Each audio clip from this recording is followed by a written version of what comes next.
कुछ सवाल ऐसे होते हैं जो कोई पूछना नहीं चाहता क्योंकि डर होता है कि लोग नाराज हो जाएंगे। पर सच यही है, अगर सवाल नहीं उठेगा तो भक्ति धीरे धीरे तमाशा बन जाएगी। ये वीडियो किसी व्यक्ति या संत पर नहीं है, ये एक प्रवृत्ति पर सवाल है जो धीरे धीरे हमारे धर्म को खोखला कर रही है। आज मंच पर भक्ति नहीं प्रदर्शन होता है। कहीं कोई राम बनकर नाच रहा है, कहीं कोई कृष्ण बनकर सेल्फी ले रहा है और भीड़ तालियां बजा रही है, मानो धर्म नहीं मनोरंजन चल रहा हो।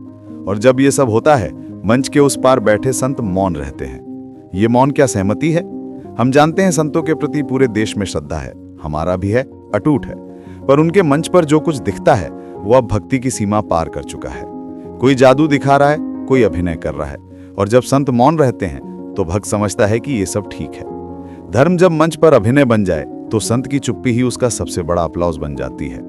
सवाल जनता से भी है, क्यों हर कोई अब साधना नहीं विजिबिलिटी चाहता है? क्यों हर भक्त का सपना अब यह है कि कभी मंच पर बुलाया जाए और वीडियो वायरल हो जाए? ये वायरल भक्ति नहीं, डिजिटल लालच है। भक्ति तब थी जब साधक खुद को मिटाता था। आज भक्ति वो है जहां भक्त खुद को दिखाता है। पर सबसे डरावना दृश्य तब होता है जब मंच पर यह सब देखकर बच्चे सोचने लगते हैं कि भक्ति का मतलब यही है।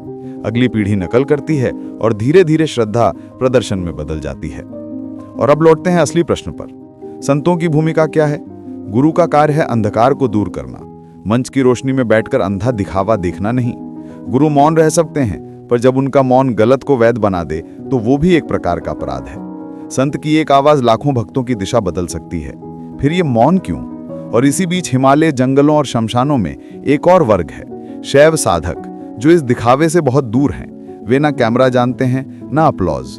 उनके लिए साधना ही मंच है। वे मौन हैं, पर उनका मौन सच्चा है क्योंकि वो भक्ति से भरा है, ना कि सुविधा से। पर उनका ये दूर रहना, उनका ये मौन भी खतरनाक हो सकता है, क्योंकि जब सच्चे लोग चुप रहते हैं तो नकली लोग मंच पर बोलने लगते हैं। भक्ति का अर्थ प्रदर्शन नहीं, परिवर्तन है। और धर्म तभी जीवित रहता है जब गुरु और भक्त दोनों अपनी सीमा याद रखें। संतों को चाहिए कि वो स्पष्ट बोलें, भक्ति अभिनय नहीं है। और भक्तों को समझना चाहिए कि हर अपलॉज साधना नहीं होती। धर्म तब सशक्त होता है जब मौन नहीं, मार्गदर्शन बोलता है। ये समय है जब संतों की चुप्पी भी एक संदेश दे रही है कि अब उन्हें बोलना होगा, मंच बदलना होगा, भक्ति को उसकी गहराई वापस देनी होगी।